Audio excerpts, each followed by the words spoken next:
Hi all, അസ്സലാമു അലൈക്കും. Welcome back to Silna's kitchen. ഇന്നത്തെ റെസിപ്പി നല്ലൊരു കിഡിലൻ ടേസ്റ്റി ആയിട്ടുള്ള വെറൈറ്റി ആയിട്ടുള്ള ഒരു അടിപൊളി ഈവനിങ് സ്നാക്സിൻ്റെ റെസിപ്പിയാണ്. കുട്ടികൾക്കും വലിയവർക്കും എല്ലാം ഒരുപോലെ ഇഷ്ടാവുന്ന നല്ല ടേസ്റ്റി ആയിട്ടുള്ള ഒരു അടിപൊളി പലഹാരത്തിൻ്റെ റെസിപ്പിയാണ്. ഈ വീഡിയോ സ്കിപ്പ് ചെയ്യാതെ മുഴുവനായിട്ടും കണ്ടു നോക്കണേ, എന്നാൽ മാത്രമേ ഞാനിതെങ്ങനെയാണ് തയ്യാറാക്കി എന്നുള്ളത് മനസ്സിലാവുള്ളൂ. റെസിപ്പിയിലോട്ട് കടക്കുന്നതിന് മുമ്പായി സിൽനാസ് കിച്ചൺ ചാനൽ ആദ്യമായിട്ട് കാണുന്നവരാണെങ്കിൽ പ്ലീസ് ഒന്ന് സബ്സ്ക്രൈബ് ചെയ്തേക്കണേ. ഒപ്പം തന്നെ ഈ വീഡിയോസ് നിങ്ങൾക്ക് ഇഷ്ടപ്പെടുകയാണെങ്കിൽ ഒരു ലൈക്ക് ചെയ്ത് ഷെയർ ചെയ്ത് സപ്പോർട്ട് ചെയ്യാനും മറക്കരുത്. ചിക്കനും പച്ചരിയും വെച്ചിട്ടാണ് നമ്മൾ ഈ ഒരു ഇന്നത്തെ സ്നാക്സ് തയ്യാറാക്കി എടുക്കുന്നത്. അപ്പോൾ ഇതെങ്ങനെയാണ് തയ്യാറാക്കുന്നത് നോക്കാം. അപ്പോൾ ഈ ഒരു പലഹാരം തയ്യാറാക്കുന്നതിന് വേണ്ടിയിട്ട് ഞാനിവിടെ ആദ്യം തന്നെ ഒരു മസാലക്കൂട്ടാണ് തയ്യാറാക്കി എടുക്കുന്നത്. അപ്പോൾ അതിന് വേണ്ടിയിട്ട് ഞാനിവിടെ ഒരു പാൻ സ്റ്റവിലേക്ക് വെച്ച് ഫ്ലെയിം ഓൺ ആക്കി കൊടുത്തിട്ടുണ്ട്. ഇതിലേക്ക് കുറച്ച് ഓയിലോ അല്ലെങ്കിൽ വെളിച്ചെണ്ണയോ ഒഴിച്ചു കൊടുക്കാവുന്നതാണ്. ഞാനിപ്പോൾ ഇതിലേക്ക് ഒഴിച്ചു കൊടുത്തിട്ടുള്ളത് വെളിച്ചെണ്ണയാണ്. ചൂടായി വന്ന എണ്ണയിലേക്ക് ഇതുപോലെ സബോള രണ്ടെണ്ണം ചെറുതായിട്ട് കട്ട് ചെയ്തതാണ് ഇട്ട് കൊടുക്കുന്നത്. അതുപോലെ ഒരു വലിയ തക്കാളിയും കട്ട് ചെയ്തിട്ട് ഇട്ട് കൊടുക്കുന്നുണ്ട്. പിന്നെ ഓരോരുത്തരുടെ എരിവിനനുസരിച്ച് പച്ചമുളക് ചേർത്ത് കൊടുക്കാം. ഞാനിപ്പോൾ ഇവിടെ 2 പച്ചമുളകാണ് കട്ട് ചെയ്തിട്ട് ഇതിലേക്ക് ഇട്ട് കൊടുക്കുന്നത്. സാധാരണ നമ്മൾ ചിക്കനൊക്കെ വെച്ചിട്ടുള്ള ഫില്ലിങ്സോ അല്ലെങ്കിൽ ഇതുപോലൊരു കൂട്ടൊക്കെ തയ്യാറാക്കുമ്പോൾ ഒരുപാട് നന്നായിട്ട് വാടിക്കുഴഞ്ഞതിന് ശേഷമാണ് ഇതിൽ ചിക്കനൊക്കെ ഇട്ട് കൊടുത്തിട്ട് തയ്യാറാക്കി എടുക്കുന്നത്. അപ്പോൾ നമ്മുടെ ഈ ഒരു മസാലയുടെ പ്രത്യേകത എന്ന് പറഞ്ഞു കഴിഞ്ഞാൽ വളരെ കുറച്ച് സമയം മാത്രം മതിയാവും. അതുപോലെ തന്നെ നമ്മളിത് നല്ലപോലെ വഴറ്റിയെടുക്കുന്നൊന്നുമില്ല, എല്ലാം ഒരുമിച്ചാണ് ഇട്ട് കൊടുക്കുന്നത്. പൊടികളും ചിക്കനും എല്ലാം തന്നെ ഒന്നിച്ചിട്ട് വേവിച്ചെടുക്കുകയാണ് ചെയ്യുന്നത്. നമുക്ക് പലഹാരം കഴിക്കുമ്പോൾ അതിൻ്റെ കൂടെ നമുക്കിത് കടിക്കാൻ കിട്ടണം, ആ ഒരു രീതിയിലാണ് നമ്മളിതിനെ വേവിച്ചെടുക്കുന്നത്. ഞാനിപ്പോൾ ഇതിലേക്ക് കുറച്ച് കറിവേപ്പിലയും അതുപോലെ തന്നെ വെളുത്തുള്ളി, ഇഞ്ചി, കുരുമുളക് ഇത് മൂന്നും കൂടെ ഒന്നിച്ച് ചതച്ചത് 1 സ്പൂൺ അളവിൽ ഇട്ട് കൊടുത്തിട്ടുണ്ട്. പിന്നെ ഇനി ഇതിലേക്ക് പൊടികളാണ് ചേർത്ത് കൊടുക്കുന്നത്. ഒരു നുള്ള് ഗരം മസാലപ്പൊടി, മഞ്ഞൾപ്പൊടി, അതുപോലെ പെരിഞ്ജീരകപ്പൊടി, 1 സ്പൂണോളം മുളക് പൊടിയും ഇട്ട് കൊടുക്കുന്നുണ്ട്.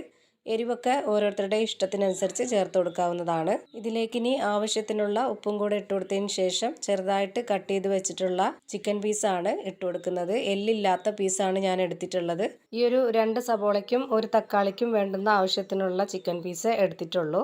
പലഹാരം ഓരോരുത്തരും എത്രയാണോ ഉണ്ടാക്കിയെടുക്കുന്നത് അതിനനുസരിച്ചുള്ള അളവിൽ ചിക്കൻ പീസും അതുപോലെ തന്നെ ബാക്കിയുള്ള എല്ലാ ഇൻഗ്രീഡിയൻസിൻ്റെ അളവും കറക്റ്റ് ആക്കി എടുക്കാൻ വേണ്ടി നോക്കുക. ഇത് നല്ലപോലെ ഒന്ന് ഇളക്കി യോജിപ്പിച്ച് കൊടുത്ത ശേഷം ഒരു 10 മിനിറ്റ് നേരത്തേക്ക് ഇതൊന്ന് അടച്ചു വെച്ച് വേവിച്ചെടുക്കാം.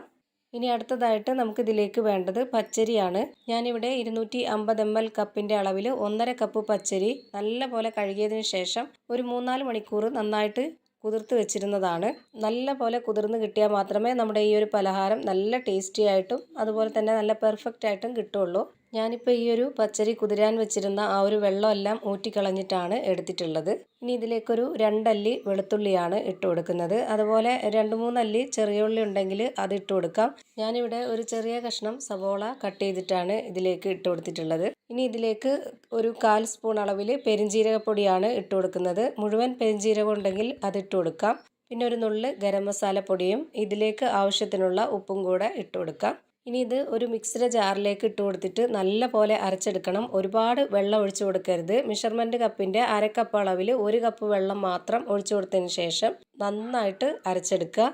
അരച്ചെടുത്ത മിക്സ് ഇതുപോലൊരു കേക്കിൻ്റെ മൗൾഡിലേക്കാണ് ഞാൻ ഒഴിച്ചു കൊടുക്കുന്നത്. ഓരോരുത്തർക്കും അവൈലബിൾ ആയിട്ടുള്ള ഇഷ്ടമുള്ള ഏത് പാത്രത്തിൽ വേണമെങ്കിലും ഒഴിച്ചു കൊടുക്കാവുന്നതാണ്. പിന്നെ നമുക്ക് ഈ ഒരു ചിക്കൻ ഒന്ന് വെന്തോന്ന് നോക്കാം. ഇപ്പോൾ ഈ ഒരു ചിക്കൻ കറക്റ്റ് പരുവത്തിന് വെന്ത് കിട്ടിയിട്ടുണ്ട്. ഇനി നമുക്കിതിൻ്റെ ഫ്ലെയിം ഓഫ് ചെയ്ത് കൊടുക്കാം.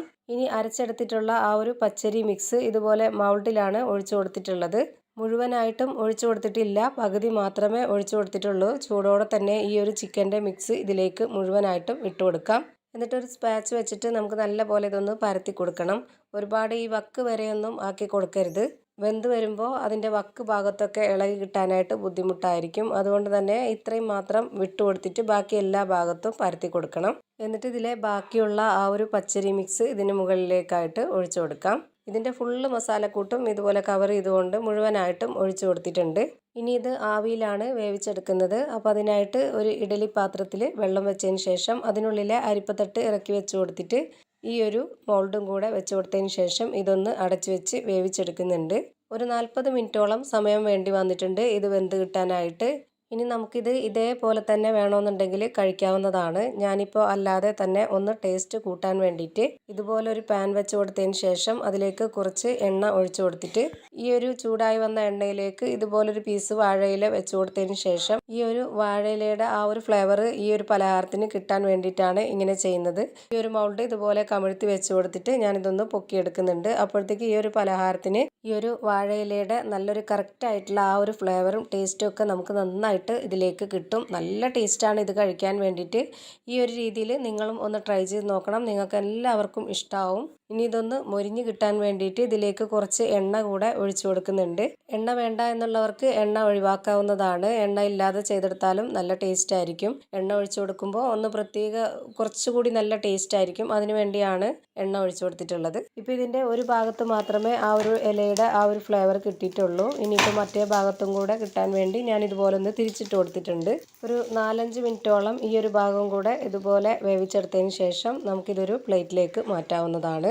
ഇത് വെന്ത് വരുമ്പോൾ തന്നെ നമ്മുടെ വായിലെല്ലാം വെള്ളം വരും. അത്രയും നല്ല ഒരു മണവും നല്ല ടേസ്റ്റും നല്ല അടിപൊളി പലഹാരമാണിത്. ഇനി ഇത് നമ്മുടെ ഓരോരുത്തരുടെയും ഇഷ്ടത്തിനനുസരിച്ച് കട്ട് ചെയ്തെടുത്ത് കഴിക്കാവുന്നതാണ്.